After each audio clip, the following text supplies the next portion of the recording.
Soyez le bienvenu sur TV5 Monde. Vous êtes maître de conférence en civilisation allemande à l'université Paris-Nanterre en région parisienne.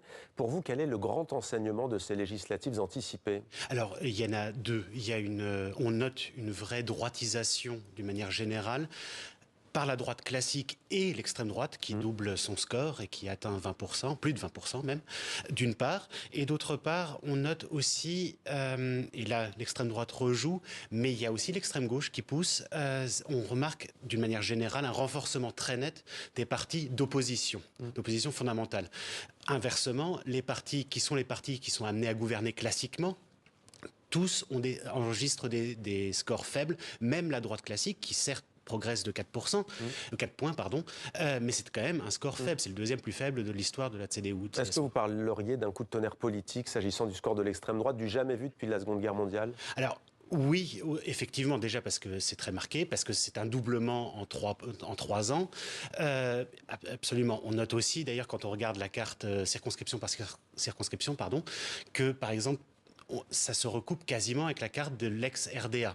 On note, il y a des scores de 38%, notamment en Thuringe. Tout à fait, tout à fait. En fait, tous les Landes de l'Est enregistrent un score de plus de 30%, entre 30 et 40%. Mais ça veut dire quoi? C'est un vote d'adhésion alors, notamment sur les questions d'immigration, ou est-ce que c'est un vote plutôt de déclassement, sentiment de déclassement ou de déclassement? Alors je pense que c'est un peu les deux en fait. C'est un vote de déclassement. D'ailleurs, on le retrouve aussi à l'Ouest, dans les régions pareillement défavorisées, sauf que au plan global, effectivement, l'Allemagne de l'Est est plus défavorisée que l'Allemagne de l'Ouest. Donc je pense que c'est un peu des deux, parce que c'est quand même des scores qui reviennent, c'est des scores constants. Donc force est de constater qu'il y a quand même adhésion.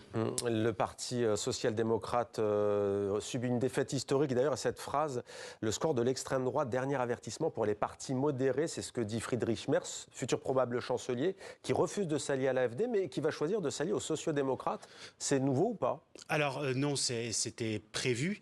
La chance, si je puis dire, qu'a Friedrich Merz, c'est que le système électoral étant ce qu'il est, le fait que l'un des partis d'extrême gauche ne rentrant pas, il suffira de s'allier avec les sociodémocrates. Mais en revanche, c'est la seule possibilité qu'a Friedrich Merz d'accéder au pouvoir s'il continue à exclure l'extrême droite, ce qu'il fait.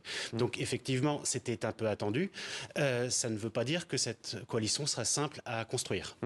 Les ouvriers ont voté à 38% et les chômeurs à 34% pour ce parti d'Alice Weidel, selon un Fratest d'IMAP en Allemagne, une hausse de 17 points par rapport à 2021 dans les deux catégories. Que va-t-il se passer maintenant, après ces élections?